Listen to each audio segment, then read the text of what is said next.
ये कहानी है जेरी सेल्वी नाम के एक 62 साल के आदमी की, जो अपनी वाइफ मार्च के साथ एक छोटे से टाउन में रहता है। वो पिछले 42 सालों से कॉर्नफ्लेक्स बनाने वाली एक फैक्ट्री में नौकरी करता है, मगर साथ ही वो एक मैथ जीनियस भी होता है। वो बड़ी बड़ी और मुश्किल कैलकुलेशंस भी चुटकियों में सॉल्व कर देता है, लेकिन फैक्ट्री मैनेजमेंट ने आज तक उसके इस टैलेंट की कोई कदर नहीं की और जिंदगी भर एक ही लाइन का प्रोडक्शन संभालने के बाद जेरी को आज रिटायर कर दिया जाता है। जेरी के रिटायरमेंट पर उसका बेटा और बेटी भी घर पर आते हैं और रिटायरमेंट के तोहफे के रूप में उसे एक फिशिंग बोट गिफ्ट करते हैं, जिससे मछली पकड़ने जैसे काम करके वो अपना टाइम पास करता रहे। लेकिन जेरी को इन चीजों में कोई दिलचस्पी नहीं थी। उम्र के हिसाब से वो जरूर रिटायर हो गया था, लेकिन अंदर से अभी भी उसके अंदर काम की काफी भूख थी। उसकी वाइफ मार्च, जो उसे बहुत प्यार करती है, वो उसे समझाती भी है कि धीरे धीरे तुम्हें इस नई जिंदगी की आदत हो जाएगी। लेकिन जेरी को तो बस ऐसा लग रहा था जैसे उसकी जिंदगी बस यहीं पर खत्म होकर रह गई है। एक दिन वो अपने अकाउंटेंट स्टीव के पास जाता है, जो उसे बताता है कि तुम्हारे रिटायरमेंट का पैसा बैंक में पड़े पड़े सिर्फ 2% का रिटर्न दे रहा है,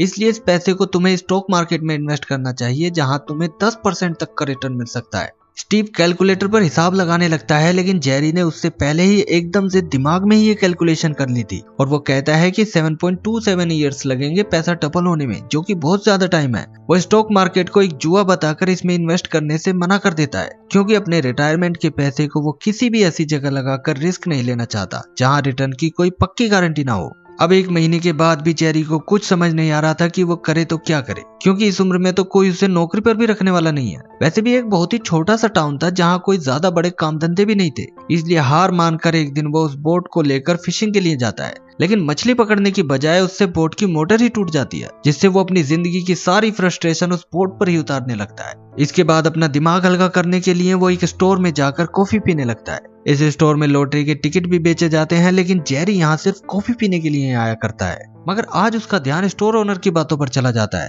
जो एक कस्टमर को विनफॉल नाम की एक लॉटरी के रोल डाउन के बारे में समझा रहा था कि जब $2 मिलियन के टिकट सेल होने पर भी किसी का जैकपॉट नहीं लगता, यानी कि किसी के 6 में से 6 नंबर मैच नहीं होते, तो इस $2 मिलियन की प्राइज मनी को बांटने के लिए कंपनी रोल डाउन करती है।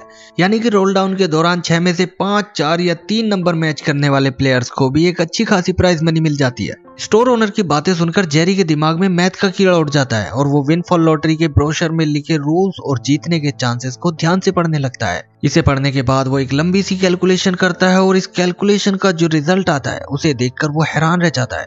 अब वो अपने अकाउंटेंट स्टीव के पास जाकर कहता है कि अपना पैसा मैं इस लॉटरी में लगाऊंगा। उसकी ये बातें सुनकर स्टीव हैरान रह जाता है, क्योंकि कल तक जो आदमी स्टॉक मार्केट तक को एक जुआ बताता था, वो आज लॉटरी खेलने की बात कर रहा है। लेकिन जेरी उसे बताता है कि विनफॉल लॉटरी के सिस्टम में एक लूप होल है, जिस पर आज तक शायद किसी का भी ध्यान नहीं गया था, इसलिए इस लूप होल का फायदा उठाकर हम बिना किसी रिस्क के काफी पैसा जीत सकते हैं। स्टीव को अभी भी कुछ समझ में नहीं आता, तो जेरी उसे पूरी कैलकुलेशन समझाता है कि विनफॉल लॉटरी में 6 में से 3 नंबर मैच करने का 54 में से 1 चांस होता है, जबकि 4 नंबर मैच करने का चांस होता है 1500 में से सिर्फ 1। इसलिए अगर हम पूरे $2000 की लॉटरी टिकट्स एक साथ खरीदे तो रोल डाउन के दौरान उनमें 4 नंबर मैच करने वाला कम से कम 1 टिकट निकलने का पूरा चांस बनता है, जिस पर हमें $1000 का प्राइज मिलेगा। और उन्हीं में 3 नंबर मैच करने वाले भी लगभग 36 टिकट्स होंगे, जिन पर $50 के हिसाब से $1800 का प्राइज बनता है। इस तरह $2000 इन्वेस्ट करके 1000 प्लस 1800 यानी $2800 का रिटर्न मिलने से हमें पूरे $800 का प्रॉफिट होगा। लेकिन इतनी अच्छी तरह समझाने के बाद भी स्टीव के पल्ले कुछ नहीं पड़ता और वो कहता है कि ऐसा कैसे हो सकता है, क्योंकि अगर ये इतना आसान होता तो फिर इसे लॉटरी कौन कहता। इस बात पर जेरी उससे कहता है कि पता नहीं तुम्हें अकाउंटेंट किसने बना दिया। ये कहकर वो सीधा अपनी बैंक जाता है और अपने अकाउंट से पूरे $2000 निकालकर एक्साइटमेंट में कैशियर से कहता है कि 2 दिन बाद ही मैं इनके 20% एक्स्ट्रा जमा करके जाऊंगा। अब अगले दिन सुबह जल्दी तैयार होकर वो पास के दूसरे टाउन के एक स्टोर पर लॉटरी खरीदने जाता है, क्योंकि उसके टाउन के लोग उसकी बहुत इज्जत करते थे। उसे डर था कि टाउन में अगर किसी को भी उसके लॉटरी खरीदने की बात पता चल गई तो उसकी बदनामी भी हो सकती है। अब दूसरे टाउन के इस स्टोर पर खड़ी लेडी को वो $2000 की गड्डी दिखाकर कहता है कि मुझे 2000 विनफॉल टिकट्स चाहिए। 2000 टिकट्स की बात सुनकर वो लेडी पहले तो जेरी को हैरानी भरी नजरों से देखने लगती है, लेकिन फिर वो उससे नोटों की गड्डी लेकर टिकट प्रिंट करने वाली मशीन से टिकट निकालना शुरू कर देती है। इसके बाद घर आकर जेरी टीवी पर लॉटरी वाला चैनल लगाकर विनिंग नंबर नोट कर लेता है। अब उसे 2000 लॉटरी टिकट्स एक एक कर चेक करने थे, लेकिन अब तक उसकी वाइफ मार्च भी घर का कुछ सामान लेकर वापस आ गई थी। उसे उसके लॉटरी खरीदने की बात पता न चले, इसके लिए वो घर से बाहर एक स्टोर पर जाकर सारे टिकट चेक करता है। लेकिन उनमें से जीते हुए लॉटरी टिकट्स की कैलकुलेशन करने के बाद वो देखता है कि $2000 के लॉटरी टिकट्स खरीदने के बाद वो सिर्फ $1628 की ही प्राइज मनी जीत पाया था, यानी कि अभी भी उसे $372 का लॉस हो गया था, जिससे जेरी का चेहरा उतर जाता है और उसे समझ नहीं आता कि उसकी कैलकुलेशन गलत कैसे हुई।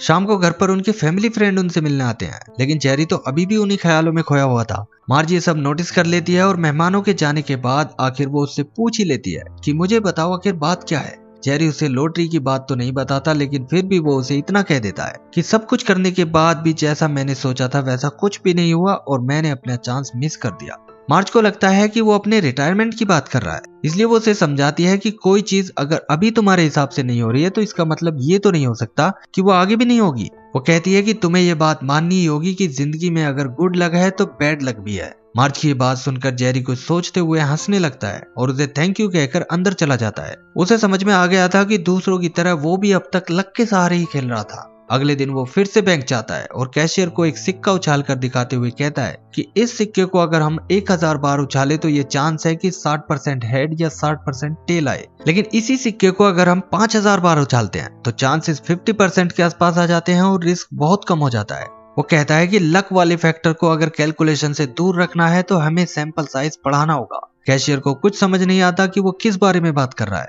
लेकिन जेरी आज अपनी सारी रिटायरमेंट मनी यानी $8000 अकाउंट से निकाल कर अगले महीने के रोल डाउन में इनसे पूरे 8000 विनफॉल टिकट्स खरीद लेता है और विनिंग नंबर डिक्लेयर होने के बाद अपने टाउन के उसी स्टोर में जाकर सारे टिकट्स चेक करने लग जाता है।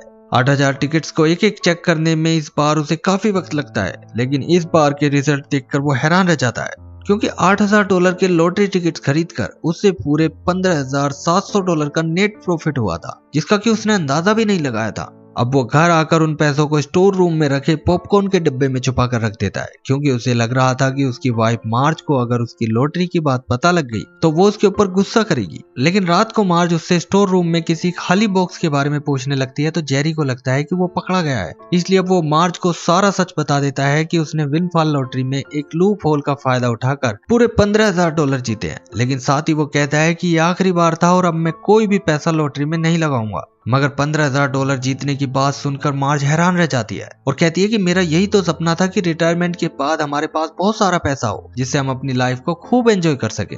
अपनी पूरी जिंदगी हमने बच्चों का करियर संवारने में गुजार दी, लेकिन अब वक्त है हम हमारे लिए कुछ करें। इस तरह जब मार्ज भी लॉटरी में जेरी का साथ देने को तैयार हो जाती है तो अब उसका डर दूर हो जाता है और अगली बार वो उसके साथ अपने ही टाउन के स्टोर से लॉटरी टिकट्स खरीदने जाता है। लेकिन वो देखता है कि आज यहाँ विनफॉल लॉटरी की टिकट मशीन नहीं होती, बल्कि उसकी जगह कोई दूसरी मशीन होती है।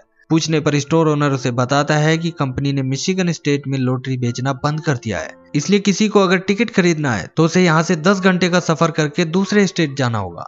ये सुनकर उन्हें एक झटका सा लगता है, लेकिन मार्ज टिकट खरीदने के लिए अब कितना भी लंबा सफर करने को तैयार थी। साथ ही जब वो स्टीव को अपनी $15000 की विनिंग की बात बताती है तो वो उनसे कहता है कि अगली बार $1000 मेरे भी लगा देना। इसलिए अगले दिन वो दोनों पूरी तैयारी के साथ अपना मिनी ट्रक लेकर लॉटरी खरीदने के लिए निकल जाते हैं और 10 घंटे का लंबा सफर तय करके दूसरे स्टेट के एक स्टोर में जाते हैं। यहाँ जेरी स्टोर ओनर को पैसे दिखाते हुए कहता है कि हमें $16000 के विनफॉल टिकट चाहिए। स्टोर ओनर पहले तो उन्हें बस देखता ही रह जाता है, लेकिन फिर वो उनसे कहता है कि इतने सारे टिकट प्रिंट करने में कम से कम 8 घंटे लगेंगे और इतने वक्त तक मैं सिर्फ यही काम नहीं कर सकता, इसलिए 8 घंटे तक मशीन तुम्हें ही चलानी पड़ेगी। जेरी और मार्ज तुरंत इसके लिए तैयार हो जाते हैं और टिकट लेकर रात को वहीं एक मोटेल रूम में ठहर जाते हैं। मोटेल रूम में ही टीवी पर वो विनिंग नंबर देखते हैं और फिर दोनों मिलकर एक एक टिकट चेक करने में लग जाते हैं। इस तरह सुबह तक वो सारे टिकट चेक कर लेते हैं और फाइनल कैलकुलेशन करने के बाद जेरी बताता है कि अपने $16000 निकालने के बाद हमें $21000 से भी ज्यादा का प्रॉफिट हुआ है। अब सुबह को जेरी अपनी लॉटरी विनिंग का चेक लेकर आता है और मार्च से कहता है कि मैं तो सोच रहा था कि इतने सारे विनिंग टिकट देखकर वो हमारी प्राइज मनी देने से मना ना करने लगे,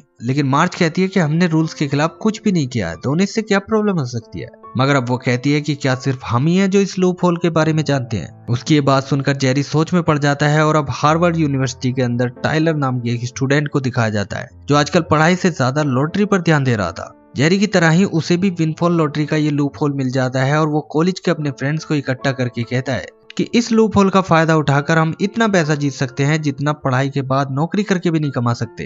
लेकिन इस लूप होल का फायदा उठाने के लिए हमें बहुत ज्यादा टिकट्स खरीदने होंगे, इसलिए किसी भी बहाने से अपने माँ बाप से जितना हो सके उतना पैसा मांग लो। दूसरी ओर जेरी और मार्ज अपने टाउन पहुंचने ही वाले होते हैं, तभी मार्ज के दिमाग में कोई बात आती है और वो कार रुकवाकर जेरी से कहती है कि जब नौकरी के लिए तुम पहली बार इस टाउन में आए थे उस वक्त तुम चाहते थे कि किसी तरह यहाँ के लोगों की कुछ मदद की जाए। उस वक्त तो ऐसे हालात नहीं बन पाए थे, लेकिन आज हमारे पास मौका है यहाँ के लोगों के लिए कुछ करने का। जेरी समझ गया था कि वो यही कहना चाह रही है कि ज्यादा टिकट खरीदने से जीतने के चांस अगर बढ़ रहे हैं तो क्यों ना अपने टाउन के लोगों का भी पैसा इसमें लगवाया जाए।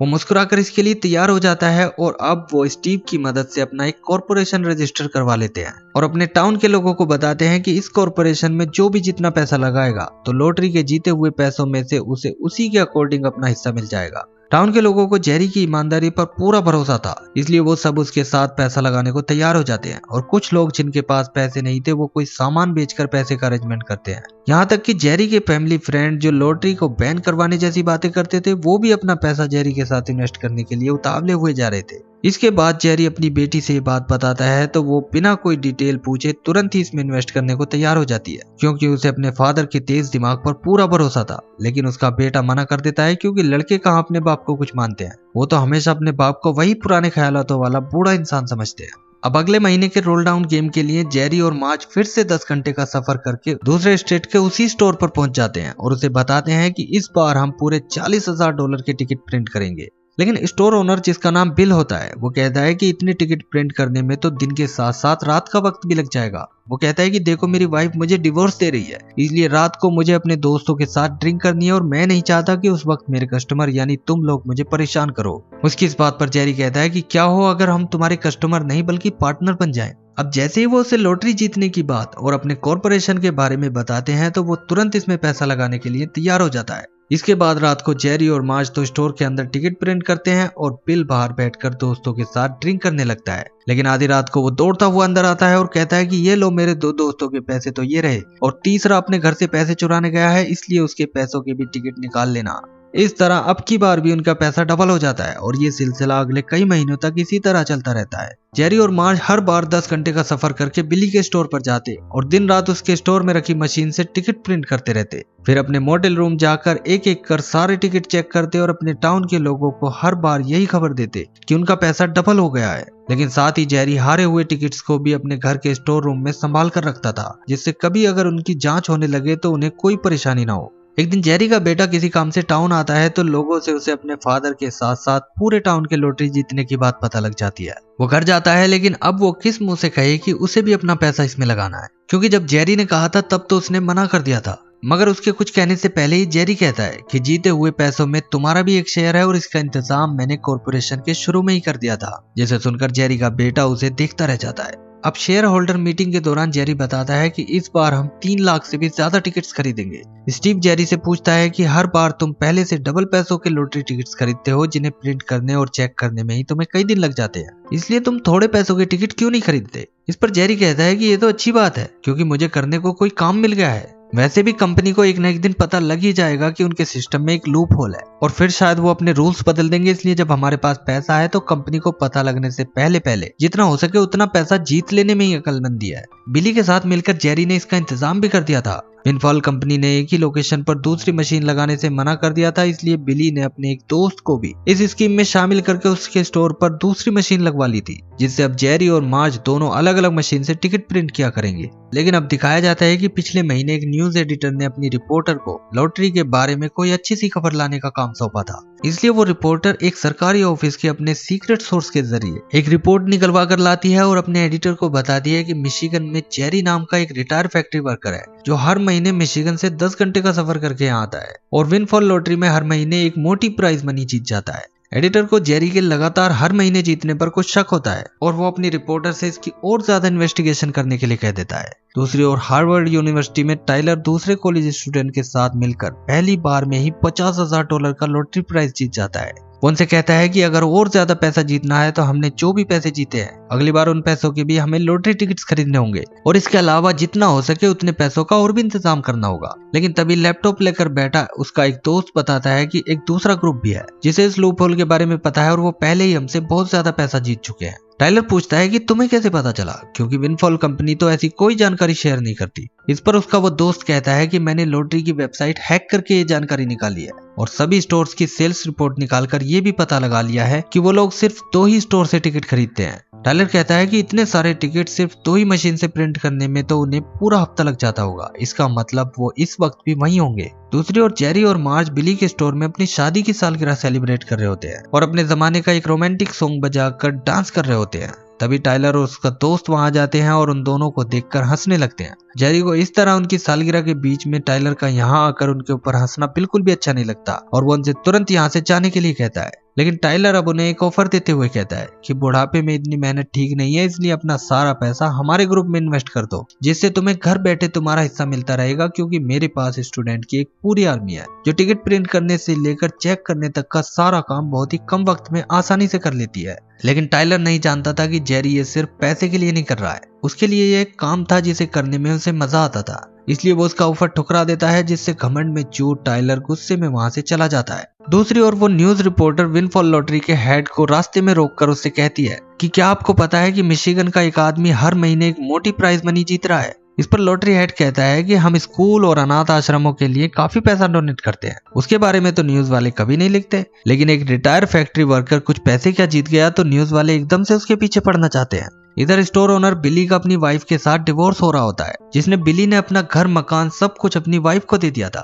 और केवल जेरी के कॉर्पोरेशन में जो उसके पैसे लगे थे उन्हें वो अपने नाम ही रहने देता है, जिससे पहले तो उसकी लालची वाइफ बहुत खुश होती है, लेकिन बिली को खुद से भी ज्यादा खुश देखकर उसे हैरानी होती है। और डिवोर्स फाइनल होने के बाद कोर्ट से बाहर आकर जब बिली उसे हर महीने लॉटरी जीतने की बात बताता है तो फिर वो गुस्से में उसे बस देखती ही रह जाती है और बिली उसे चिढ़ाता हुआ वहां से चला जाता है। इसके अलावा जेरी की ही बदौलत एक गरीब ट्रैक्टर वाला अपनी आइसक्रीम शॉप खोलने वाला है। साथ ही स्टीव ने अपनी नई स्पोर्ट्स कार खरीद ली है और जेरी के टाउन का जो स्टोर ओनर था उसने स्टोर के बराबर में ही एक फ्यूल पंप खोल लिया है। लेकिन एक दिन सुबह सुबह जेरी उस स्टोर पे कॉफी पीने जाता है तो वहां टाइलर उसके इंतजार में पहले से बैठा होता है। जेरी उससे पूछता है कि यहाँ क्या करने आए हो, मैंने पहले ही कह दिया था कि मैं तुम्हारे ग्रुप को ज्वाइन नहीं करने वाला। इस पर टाइलर कहता है कि ठीक है मत करो, लेकिन अगली बार अगर तुमने लॉटरी खरीदी तो तुम सोच भी नहीं सकते कि हम तुम्हें कितनी बड़ी मुसीबत में फंसा सकते हैं। वो कहता है कि याद रखना हम हार्वर्ड के स्टूडेंट हैं, अगर हम लॉटरी की वेबसाइट को हैक करके वहां से तुम तक पहुंच सकते हैं तो सोचो तुम्हारे और तुम्हारे लोगों के अकाउंट और क्रेडिट कार्ड्स की डिटेल निकालकर हम उनका इस्तेमाल तुम्हारे खिलाफ कर सकते हैं। इस तरह जेरी को धमकी देकर टाइलर वहां से चला जाता है और इस बार जेरी उसकी धमकियों में आ जाता है। अब वो अपने टाउन के सभी इन्वेस्टर्स को बुलाकर कहता है कि विनफॉल लॉटरी के अंदर हुए कुछ बदलाव की वजह से अब हम लॉटरी नहीं खरीद सकते। ये कहकर वो मीटिंग से बाहर चला जाता है, लेकिन वो स्टोर ओनर जेरी के बेटे को असली बात बता देता है, क्योंकि जेरी और टाइलर की बातें उसने भी सुन ली थी। अब जेरी का बेटा बाहर आकर उससे कहता है कि मैंने बचपन से देखा है कि सबने आपको और आपके टैलेंट को नजरअंदाज किया और किसी ने ये नहीं माना कि आप भी कुछ कर सकते हैं, और अब जब आपने अपने आप को साबित करके दिखा दिया और इस छोटे से टाउन के लोगों को भी बड़ा होने का एहसास करवाया तो कुछ कॉलेज स्टूडेंट से डरकर अब आप हार नहीं मान सकते। ये कहकर वो चला जाता है और जेरी इमोशनल होकर वहीं खड़ा रह जाता है। अब टाइलर अपने दोस्तों को शहर के हर कोने में टिकट्स खरीदने के लिए भेज देता है और उसे लगता है कि अब वो अकेला खिलाड़ी रह गया है इस खेल में। लेकिन दूसरी ओर मार्च जेरी से कहती है कि मैंने आज तक तुम्हें इस तरह प्रॉब्लम का बिना कोई हल ढूंढे हार मानते नहीं देखा। वो कहती है कि जब तक हम दोनों साथ हैं तब तक हम किसी से नहीं डर सकते, चलो चल के लॉटरी खरीदते हैं, जो होगा देखा जाएगा। जेरी उसकी इस बात पर हंसने लगता है और अब वो दोनों फिर से लॉटरी खरीदने बिली के स्टोर पर पहुंच जाते हैं। ये बात जब टाइलर का फ्रेंड उसे बताता है कि जेरी पर उसकी धमकी का कोई असर नहीं हुआ है तो वो गुस्से से पागलों की तरह चिल्लाने लगता है, क्योंकि उसकी कैलकुलेशन के हिसाब से अगर दो ग्रुप एक ही गेम में एक साथ खेलते हैं तो प्राइज मनी उतनी नहीं हो पाती जितनी अकेले ग्रुप के खेलने से जीती जा सकती है। उसका फ्रेंड कहता भी है कि वो खेलता है तो खेलने दो उसे, इसमें हम कुछ नहीं कर सकते। लेकिन टाइलर तो जैसे जेरी को अपना दुश्मन मान बैठा था, इसलिए अब वो उसे गेम से बाहर करने के लिए एक नया प्लान तैयार करता है। वो अपने फ्रेंड को बताता है कि विनफॉल कंपनी रोल डाउन तब करती है जब उसके $2 मिलियन के टिकट सेल हो जाते हैं, और ऐसा ज्यादातर महीने के आखिरी हफ्ते में ही होता है। इसलिए जेरी भी उससे कुछ ही पहले यानी ज्यादातर आखिरी हफ्ते में ही सारे लॉटरी टिकट्स खरीदता है। लेकिन हमने विनफॉल लॉटरी की वेबसाइट को हैक कर रखा है, जिससे हम ये देख सकते हैं कि कब किस वक्त कितने टिकट सेल हो चुके हैं। इस तरह जब $1 मिलियन के आसपास टिकट सेल हो चुके होंगे तो उसके तुरंत बाद बाकी के $1 मिलियन के टिकट हम खरीद लेंगे, जिससे रोल डाउन वक्त से पहले ही हो जाएगा और जेरी को टिकट खरीदने का मौका ही नहीं मिल पाएगा। लेकिन उसका दोस्त कहता है कि $1 मिलियन कोई हलवा है क्या, इतने पैसे आएंगे कहां से। इस पर टाइलर अपने फादर, जो कि एक कॉर्पोरेट लॉयर होते हैं, उनके कुछ अमीर बिजनेसमैन दोस्तों से मिलकर उन्हें विनफॉल लॉटरी का यह पूरा प्लान समझाता है। उन लोगों को कम टाइम में इतना पैसा कमाने का टाइलर का ये प्लान सही लगता है और वो इसमें इन्वेस्ट करने को तैयार हो जाते हैं। जिसके बाद टाइलर अपने सारे दोस्तों को टिकट प्रिंट करने के लिए अलग अलग जगह भेज देता है, लेकिन अपने आप को जेरी से ज्यादा जीनियस साबित करने के चक्कर में इस बार उसने इतना बड़ा रिस्क ले लिया था कि पहली दफा उसे डर भी लग रहा था कि अगर किसी का जैकपॉट लग गया और रोल डाउन हुआ ही नहीं तो वो इन्वेस्टर उसे जिंदा नहीं छोड़ेंगे। दूसरी ओर बिली हड़बड़ाते हुए जेरी से मिलने उसके मोटेल रूम जाता है और बताता है कि इस बार तो दूसरे हफ्ते में ही रोल डाउन हो गया। जेरी समझ जाता है कि टाइलर और उसके दोस्तों ने सारे टिकट खरीदकर पहले ही रोल डाउन होने पर मजबूर कर दिया होगा, क्योंकि उसे पता था कि उन लोगों ने विनफॉल लॉटरी की वेबसाइट हैक कर रखी है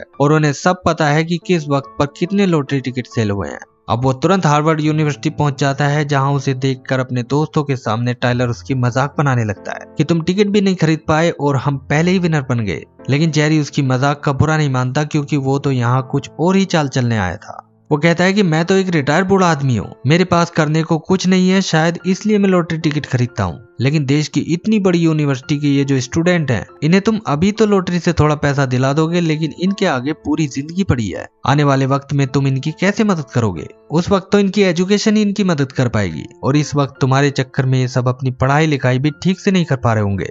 जेरी की इस बात पर वहां बैठे सारे स्टूडेंट के सर नीचे झुक जाते हैं, जिसके बाद वो वहां से चला जाता है। दूसरी ओर स्टीव और बिली से बात करते हुए जेरी के दिमाग में एक आइडिया आता है और वो मार्ज के साथ किसी तरह विनफॉल लॉटरी के हेड से मिलकर उसे बताता है कि हार्वर्ड यूनिवर्सिटी के कुछ स्टूडेंट ने मिलकर लॉटरी की वेबसाइट को हैक करके गेम को अपने हिसाब से रोल डाउन होने पर मजबूर कर दिया। इसलिए हम चाहते हैं कि वेबसाइट पर ये सारा डाटा पब्लिक होना चाहिए, जिससे सबको जीतने का बराबर मौका मिल सके। लॉटरी का हेड उनकी ये बात मान जाता है और इसके बाद जब टाइलर को ये पता चलता है कि अब कोई भी विनफॉल लॉटरी को ट्रैक कर सकता है तो उसका दिमाग खराब हो जाता है। लेकिन वो अभी भी जेरी को हराने की जिद पर अड़ा था, इसलिए अब वो पहले की तरह ही लॉटरी खेलने का मन बना लेता है। मगर अगली बार लॉटरी खरीदने के टाइम पर कोई भी उसके पास नहीं आता, क्योंकि सारे स्टूडेंट ने अब ये मन बना लिया था कि उनके माँ बाप ने उन्हें जिस काम के लिए यहाँ भेजा है अब वो उससे कभी नहीं भटकेंगे, यानी लॉटरी का चक्कर छोड़कर अब वो सिर्फ अपनी पढ़ाई पर ध्यान देंगे। टाइलर का इस बात से दिमाग खराब हो जाता है, लेकिन उसे अब यह एहसास हो गया था कि वो जेरी से कभी नहीं जीत पाएगा।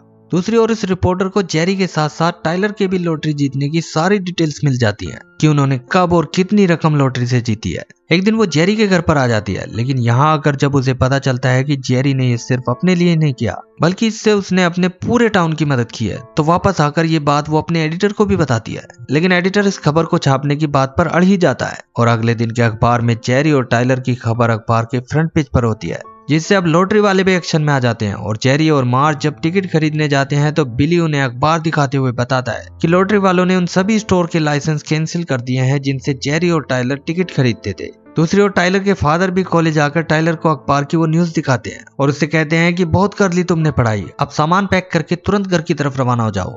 अब अपने घर पर मार्ज और उसकी बेटी न्यूज देख रही होती है, जिसमें बताया जाता है कि विनफॉल लॉटरी के पुराने सिस्टम को बंद करके कंपनी एक नया सिस्टम लेकर आएगी और आज रात का रोल डाउन आखिरी रोल डाउन होगा। मार्ज अब गार्डन के बाहर बैठे जेरी को देखते हुए कहती है कि जेरी के लिए ये सिर्फ पैसे कमाने का खेल नहीं था, बल्कि एक जरिया था अपने टैलेंट के जरिए अपने लोगों से कनेक्ट होने का। बाहर जेरी भी चुपचाप बैठा होता है, क्योंकि अब उसके पास कोई काम नहीं रह गया था करने के लिए। तभी अपनी स्पोर्ट्स कार में स्टीव उसे लेने आता है और बताता है कि सारे शेयर होल्डर्स तुम्हारा इंतजार कर रहे हैं। जेरी उसके साथ चला जाता है और रास्ते में कई बार कहता है कि किसी को भी जरा सा भी घबराने की जरूरत नहीं है, क्योंकि हमने सब कुछ कानून के दायरे में रहते हुए किया है। लेकिन वहां जाकर वो देखता है कि उन लोगों ने उसके लिए एक शानदार पार्टी का इंतजाम कर रखा था। जेरी को देखते ही वो लोग खड़े होकर उसके लिए तालियां बजाने लगते हैं, जिसे देखकर वो इमोशनल होने लगता है। अखबार में न्यूज आने की वजह से इस बार जेरी और मार्ज ने बिल्कुल भी लॉटरी टिकट नहीं खरीदे थे। लेकिन जेरी का बेटा उसे बताता है कि उन्होंने बिली का लाइसेंस कैंसिल कर दिया तो क्या हुआ, हमने पूरे स्टेट के अलग अलग स्टोर से पूरा ट्रैक्टर भरकर टिकट खरीद लिए हैं।